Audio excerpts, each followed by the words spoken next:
na lahat yung na-fry na namak pare. So tingnan natin check natin kung masarap o katamtaman ang salt. Ayan si Langga, kumuha na.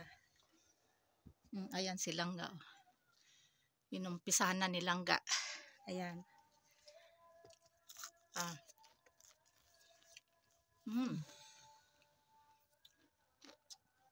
Sarap.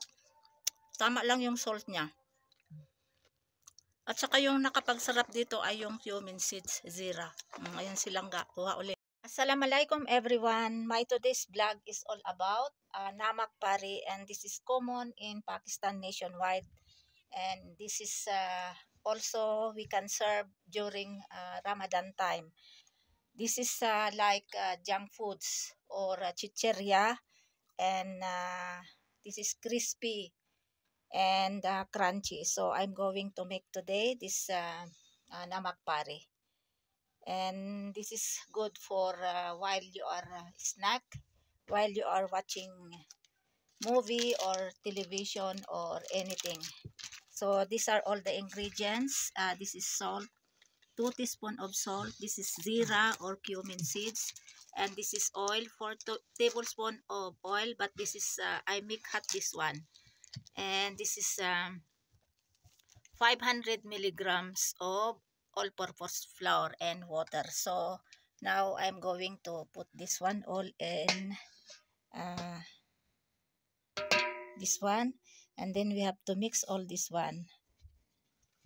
Oh, sorry, I will not put all this one because I will do something here because this already extra. So now we have to put now this oil. This is hot oil. And then we have to put now water, slowly water. And then we have to knead it. We have to mix first. And then we have to knead or masahe. Kulang pa itong tubig, so dagdagan natin ito ng tubig. Ito na yung dough. Dapat masahin ito ng more than 5 minutes para maganda yung dough niya at umalsa. Pero namasahe ko na ito ng 3 minutes, so few minutes more I have to knead this one. And then i-cover ko ito sa plastic. And then leave natin ito ng tama na ito kasi namasahe ko na. So gagawin natin dito ay cover natin. And then leave this one for more than 15 minutes kasi marami pa akong gagawin. Ito na yung dough. Ayan, so start na natin i-roll ito, and then gagawin nating tawag dito, namak pari. Ayan, so sprinkle natin ng ano ito, ng flour. Ayan, i-divide natin ito ng dalawa.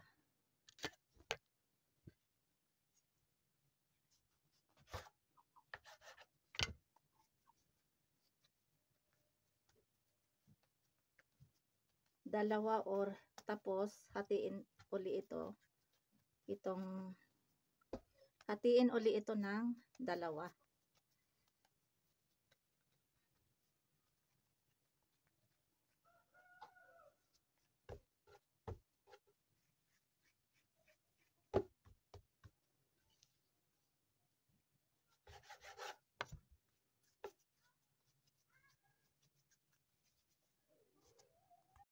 Ito 4 na bilog.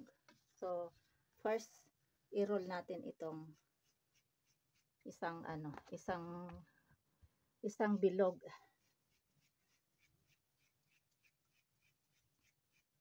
Masarap ito na chichirya. Habang nanonood ng TV o nag-internet, nag-YouTube, pwede nyong ito. Kakainin. Kutkutin ba?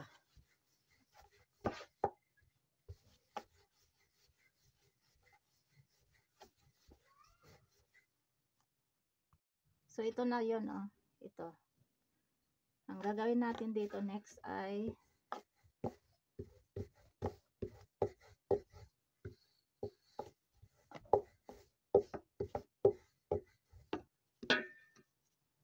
gamit tayo ng kutsilyo. Ganyan. Kung may pang-cutting kayo, mas maganda. Kaya lang wala akong pang-cutting. So, ito na lang kutsilyo.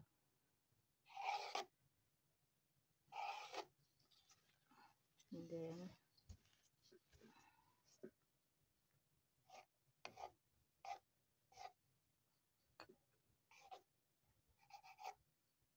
cut natin ng ganyan, pa-slanting.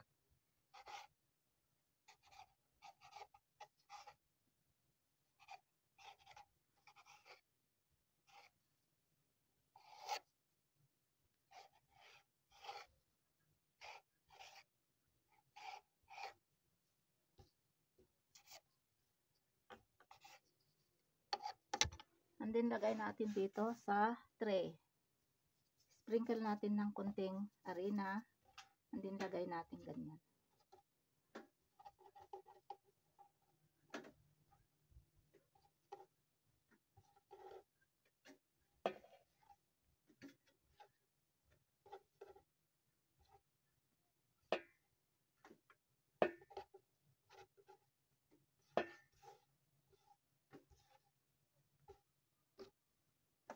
So, ayan.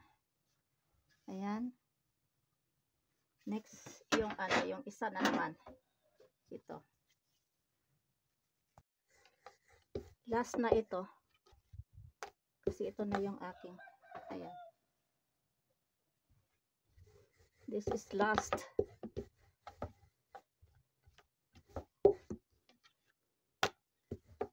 Masarap ito. Masarap na kutkutin. Kahit may ginagawa ako, tapos pabalik-balik ako sa kusina na kukuha ng paisa-isa habang may ginagawa ako. Gusto din ito lahat. Gusto din namin lahat ito na kainin. Hindi nakakasawa. Kaya lang, mahirap kasing gumawa. Kaya, minsan lang ako gumagawa nito. Pag Ramadan, yan, ito yung common na din sa Ramadan na hinahanda.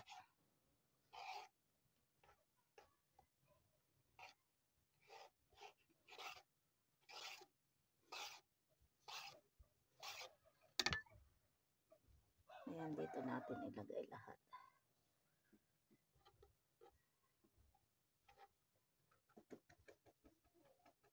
So, ready to fry na ito. Magpainit na ako ng mantika. Para matikman natin ang namak pare. Namak means salt. Kaya, marami yung aking nilagay. Pero, depende lang sa inyo kung Kaya lang may kunti. Katamtaman lang yung nilagay kong salt kasi mahirap na pag marami. So, ayan, ito lahat. So, wait nyo na lang. I-fry ko na lang ito. Ito, ready to fry na itong namak pare. Ito yung more than 500 grams of all-purpose flour o kaya meda. Ayan. Ayan, alam ito lahat ng mga Pakistani wife kung paano gumawa nito. Kasi common dito sa Pakistan nationwide. Masarap ito na kutkutin.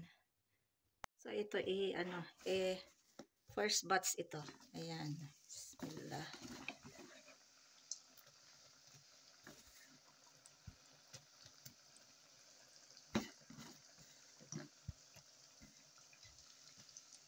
Ayan, ito ang second batch.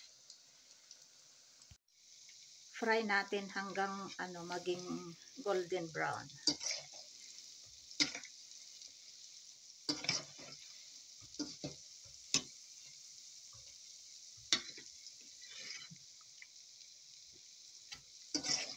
Maraming nabibili nito kaya lang mahal.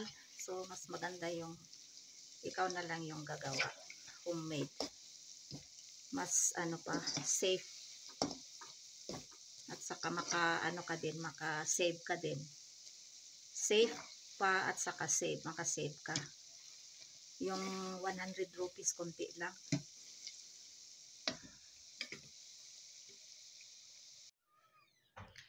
Ito na yung nagawa kong namak pare. Puno ito kanina, more than. Kaya lang si Langga, ako, at saka si Fatma inumpisahan na. Sila kaya hindi pa niya natikman at saka si Fahad. Ayan konti na lang natira. Kasi konti lang naman yung aking ginawa. So next time pag gagawa ako ay marami. So kain tayo. Ayan. Bismillahirrahmanirrahim.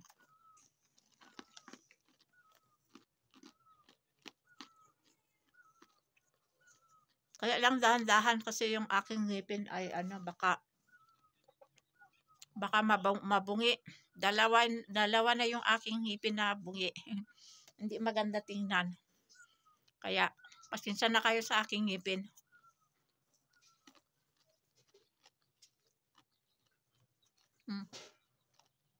Crunchy siya. Sorry. Yung lasa niya na asin, okay lang. May nakaalala sa akin. Ayan.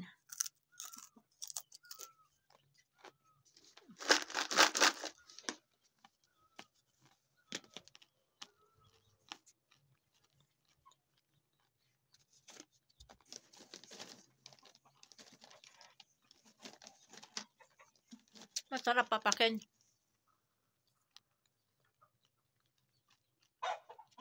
Mahal ito sa sa bazaar, sa market pag pinili mo. Yung 100 rupees kunti lang. Yung lasa nito, yung aking gawa ay parehas lang din sa sa bazaar, sa market.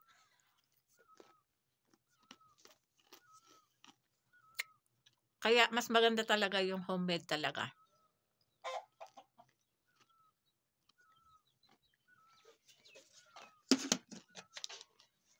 Kaya lang, pag gumawa ka ng homemade talaga, matrabaho. Pero okay lang yun.